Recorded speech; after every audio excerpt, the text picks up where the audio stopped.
The emergence of civilization in India, the Harappan society. Like the civilizations of Mesopotamia and Egypt, the earliest civilizations in India arose in river valleys and were shaped in part by their environment. Thus, from its beginnings, Indian civilization has intimately associated with the geography of the subcontinent. A land of diversity, India was and still is a land of diversity. This diversity is evident in its languages and cultures as well as in its physical characteristics. India possesses an incredible array of languages. It has a deserved reputation, along with the Middle East, as a cradle of religion. Two of the world's major religions, Hinduism and Buddhism, originated in India, and a number of others, including Sikhism and Islam. The later, Islam, of which entered the South Asian subcontinent in the 9th or 10th centuries CE, continue to flourish there today in the present world. In its size and diversity, India seems more like a continent than a nation. That diversity begins with the geographic environment. The Indian subcontinent, shaped like a spade hanging from the southern ridge of Asia, is composed of a number of core regions. In the far north are the Himalayan and Karakoram mountain ranges, home of the highest mountains in the entire world. Directly to the south of the Himalayas and the Karakoram range is the rich valley of the Ganges, India's holy river, and one of the core regions of Indian culture. To the west is the Indus River Valley. Today, the latter, the Indus River Valley, is relatively arid, and it is a plateau that forms the backbone of the modern state of Pakistan. But in ancient times, it enjoyed a more balanced climate and served as the cradle of Indian civilization. South of India's two major river valleys lies the Deccan, a region of hills and an upland plateau that extends from the Ganges Valley to the southern tip of the Indian subcontinent. The interior of the plateau is relatively hilly and dry, but the eastern and western coasts are occupied by very lush plains, which have historically been among the most densely populated regions in all of India. Off the southeastern coast is the island known today as Sri Lanka. Although Sri Lanka is now a separate country, quite distinct politically and culturally from India, the island's history is intimately linked with that of its larger neighbor. In this vast region live a rich mixture of people speaking one of the languages in the Dravidian family, who may have descended from the Indus River culture that flourished at the dawn of Indian civilization more than 4,000 years ago. Aryans descended from the pastoral peoples who flooded southward from Central Asia in the 2nd millennium BCE, and hill peoples who may have lived in the region prior to the rise of organized societies, and hence may have been the earliest inhabitants of all time. Although today this beautiful mosaic of peoples and cultures has been broken up into a number of separate independent states, the region still possesses a coherent history that is recognizably Indian. Harappan civilization, a fascinating enigma. In the 1920s, archaeologists discovered the existence of agricultural settlements dating back more than 6,000 years in the lower Indus River Valley in modern Pakistan. Those small mud brick villages eventually gave rise to the sophisticated human communities that historians call Harappan civilization. Although today the area is relatively arid, during the 3rd and 4th millennia BCE, it evidently received much more abundant rainfall, and the valleys of the Indus River and its tributaries supported a thriving civilization that may have covered a total area of more than 600,000 square miles from the Himalayas to the Indian Ocean. More than 70 sites have been unearthed since the area was discovered in the 1850s, but the main sites are at the two major cities of Harappa in the Punjab and Mohenjo-Daro, nearly 400 miles to the south near the mouth of the Indus River. And so you can see the location of the first civilization that arose in the Indus River Valley, which is today located in Pakistan. You had Harappa right there next to the Indus River Valley.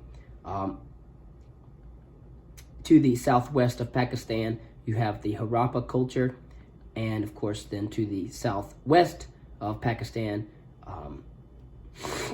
leading more towards the south of Afghanistan and the east of Iran, you have Mohenjo-Daro, which is closer to the Arabian Sea. And so, political and social structures in India. In several respects, Harappan civilization closely resembles the cultures of Mesopotamia and the Nile Valley. Like them, it probably began in tiny farming villages scattered throughout the river valley, some dating back to as early as 6500 or 7000 BCE. These villages thrived and grew until by the middle of the 3rd millennium BCE, they could support a privileged ruling elite living in walled cities of considerable magnitude and affluence. The center of power was the city of Harappa, which was surrounded by a brick wall over 40 feet thick at its base and more than 3.5 miles in its circumference. The city was laid out on an essentially rectangular grid, with some streets as wide as 30 feet long. Most buildings were constructed of kiln-dried mud bricks and were square in shape, reflecting the grid pattern. At its height, the city of Harappa may have had as many as 80,000 inhabitants, making it as large as some of the most populous Sumerian urban centers at the time. Concerning Mohenjo-Daro, the ancient city on the Indus, is one of the 2 major cities of the ancient Indus River civilization. In addition to rows of residential housing, Mohenjo-Daro had a ceremonial center with a royal palace and a sacred bath that was probably used by priests to achieve ritual purity. The bath is reminiscent of water tanks in modern Hindu temples, where the faithful wash their feet prior to religious devotion. Both Harappa and Mohenjo-Daro were divided into large walled neighborhoods with narrow lanes separating the rows of houses. Houses varied in size, with some as high as 3 stories, but all followed the same general plan based on a square courtyard surrounded by rooms. Bathrooms featured an advanced drainage system which carried wastewater out to drains located under the streets and thence to sewage pits beyond the city walls. But the cities also had the equivalent of the modern slum. At Harappa, tiny dwellings for workers have been found near metal furnaces and the open areas used for pounding grain. Unfortunately, Harappan writing has not yet been deciphered by archaeologists or historians, and so historians know relatively little about the organization of the Harappan state.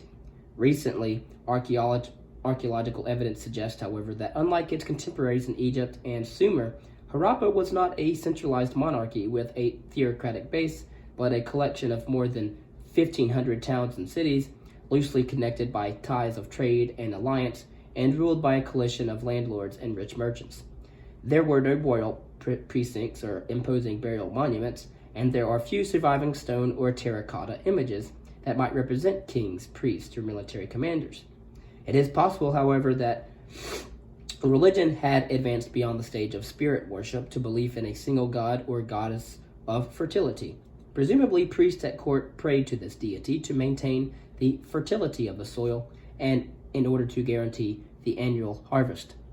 As in Mesopotamia and Egypt, the Harappan economy was based primarily on agriculture. Wheat, barley, rice, and peas were apparently the primary crops. The presence of cotton seeds at various sites suggests that the Harappan peoples may have been the first to master the cultivation of this useful crop of cotton, and possibly introduced it, along with rice, to other societies in the region. But Harappa also developed an extensive trading network that extended to Sumer and other civilizations to the west. Textiles and foodstuffs were apparently imported from Sumer in exchange for metals such as copper, lumber, precious stones, and various types of luxury goods. Much of this trade was conducted by ship via the Persian Gulf, although some undoubtedly went by land. The Harappan culture, in terms of archaeological remains that indicate that the Indus River Valley peoples possessed a culture as sophisticated in some ways as that of the Sumerians to the west. Although Harappan architecture was purely functional and shows little artistic sensitivity, the aesthetic quality of some of the pottery and sculpture is extremely superb. Harappan painted pottery, wheel-turned and kiln-fired, rivals equivalent work produced elsewhere. Sculpture, however, was the Harappans' highest artistic achievement. Some artifacts of sculpture possess a wonderful vitality of expression. Fired clay seals show a deft touch in carving animals, such as elephants, tigers, rhinoceroses, and antelope. And figures made of copper or terracotta show a lively sensitivity and a sense of grace and movement that is almost modern. Writing was another achievement of Harappan society and dates back at least to the beginning of the 3rd millennium BCE. Unfortunately, the only surviving examples of Harappan writing are the pictographic symbols inscribed in clay seals. The script contained more than 400 characters, but most are too stylized to be identified by their shape, and as noted earlier, scholars have been unable to decipher them. There are no apparent links with Mesopotamian scripts, although as in Mesopotamia, the primary purpose of writing may have been to record commercial transactions. Until the script is deciphered, however, much about the Harappan civilization must remain, as one historian termed it, a fascinating enigma. In the year 3250 BCE, King Scorpion of Egypt issued an edict announcing a major victory for his army over rival forces in the region. Inscribed in limestone on a cliff face in the Nile River Valley, that edict is perhaps the oldest surviving historical document in the entire world today. Again, that was 3250 BCE. According to prehistorians, human beings invented the first spoken language about 50,000 years ago. As human beings spread from Africa to other continents, that initial language gradually fragmented and evolved into innumerable separate tongues. By the time the agricultural revolution began about 10,000 BCE, or 12,000 years ago, there were perhaps nearly 20 distinct language families in existence around the entire world. During the latter stages of the agricultural revolution, the first writing systems also began to emerge in various places around the world as urbanization ensued. The first successful efforts were apparently achieved in Mesopotamia and Egypt, but knowledge of writing soon spread to peoples along the shores of the Mediterranean and in the Indus River Valley in South Asia. Wholly independent systems were also invented in China and Mesoamerica as well. Writing was used for a variety of purposes. King Scorpion's edict suggests that one reason was to enable a ruler to communicate with his subjects on matters of official concern, and in other cases, the purpose of writing was to enable human beings to communicate with supernatural forces. And so, writing emerges for the king to communicate with his subjects, and also for human beings to communicate with supernatural forces. In China and Egypt, for example, priests used writing to communicate with the gods. In Mesopotamia and in the Indus River Valley, merchants used writing to record commercial and other legal transactions. And that's in Mesopotamia and the Indus River Valley. Finally, writing was also used to present ideas in new ways, giving rise to such early Mesopotamian literature as the Epic of Gilgamesh. How did these early written languages evolve into the complex systems in use today? In almost all cases, the first systems consisted of pictographs, pictorial images of various concrete objects, such as trees, water, cattle, body parts, and the heavenly bodies, things that are presently in our awareness and perception. Eventually, the pictographs became more stylized to facilitate transcription, much as we often use a cursive script instead of block printing today. Finally, and most importantly for their future development, these pictorial images began to take on specific phonetic meaning in order that they could represent sounds in the written language. Most sophisticated written systems eventually evolved to a phonetic script based on an alphabet of symbols to represent all sounds in the spoken language. But others went only part of the way by adding phonetic signs to the individual character in order to suggest pronunciation while keeping the essence of the original pictograph in order to indicate meaning. Most of the latter systems, such as hieroglyphics in Egypt and cuneiform in Mesopotamia, eventually became extinct over time, but the ancient Chinese writing system still survives today, although in a greatly altered form. And so this may propose a question: what are the various purposes for which writing systems were developed in the ancient world? And what appears to have been the initial purpose for the development of the Harappan script? One of the great mysteries of Harappan civilization is its collapse and how it came to an end. Archaeologists working at Mohenjo-Daro have discovered signs of first a gradual decay and then a sudden destruction of the city and its inhabitants around 1500 BCE. Many of the surviving skeletons have been found in postures of running or hiding, reminiscent of the ruins of the Roman city of Pompeii, which was destroyed by the eruption of Mount Vesuvius in the year 79 CE. These tantalizing signs of flight before a sudden catastrophe once led scholars at one point in time to surmise that the city of Mohenjo-Daro, the name was applied by archaeologists at the time and means city of the dead. And perhaps the remnants of Harappan civilization were also destroyed by the Aryans, pastoral peoples from the north who arrived in the subcontinent around the middle of the second millennium BCE, although the Aryans were considered to be less sophisticated culturally than the Harappans. Like many nomadic peoples, they excelled at the art of war. As in Mesopotamia and the Nile Valley, contracts between pastoral and agricultural peoples proved unstable and often ended in armed conflict. Today, however, historians are extremely doubtful that Aryan peoples were directly responsible for the final destruction of Mohenjo-Daro. More likely, Harappan civilization had already fallen on hard times, perhaps as a result of climatic change in the Indus Valley. Archaeologists have found clear signs of social decay, including evidence of trash in the streets, neglect of public services, and overcrowding in urban neighborhoods. Mohenjo-Daro itself may have been destroyed by an epidemic, plague, disease, or by natural phenomena such as floods, an earthquake, or a shift in the course of the Indus River. For example, if that was the case, any migrating peoples arrived in the area after the greatness of Harappan civilization had already passed. Who were the Aryans? Historians know relatively little about the origins and culture of the Aryans. The traditional view is that they were Indo-European speaking peoples who inhabited vast areas in the steppes north and east of the Black and Caspian Seas. The Indo-Europeans were pastoral peoples who migrated from season to season in search of fodder for their herds. Historians have credited them with a number of technological achievements, including the invention of horse-drawn chariots and the stirrup, both of which were eventually introduced throughout much of the Eurasian supercontinent. Whereas many other Indo-European speaking peoples moved westward and eventually settled throughout Europe, the Aryans moved south across the Hindu Kush into the plains of northern India. Between 1500 and 1000 BCE, the Aryans gradually advanced eastward from the Indus Valley across the fertile plain of the Ganges and later southward into the Deccan Plateau.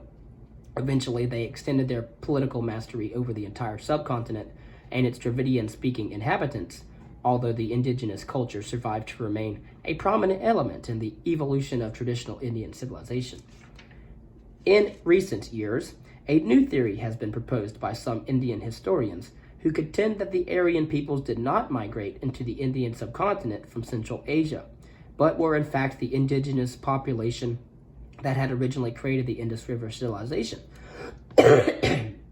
Most scholars, however, continue to support the migration hypothesis, although the evidence is not conclusive.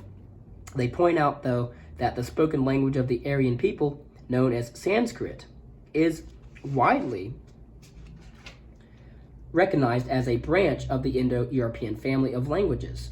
Moreover, the earliest account produced by the Aryan people themselves, known as the Rig Veda, describes a culture based primarily on pastoralism, a pursuit not particularly suited to the Indus River Valley. A definitive solution to the debate will have to await further evidence, and we will talk about the Rig Veda later, the earliest account produced by the Aryan peoples. Of course, one chief characteristic of the first civilizations was the development of a system of written communication. You had Harappan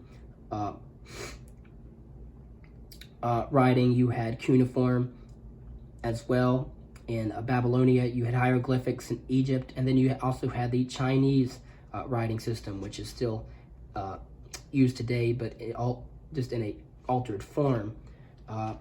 One thing I do want to touch on is the Harappan peoples and their Harappan seals, which, like their contemporaries in Mesopotamia, the Harappan people developed a writing system to record their spoken language. Unfortunately, as has been said before, it has not been deciphered. So most extant examples of Harappan writing are found on fired clay seals, which depict human figures and animals. These seals are in squares. They depict animals along with the Harappan script. Of course, these seals have been found in houses and were probably used to identify the owners of goods for sale. Other seals may have been used as amulets or have had other religious significance. Several of these seals depict religious figures or ritualistic scenes of sacrifice.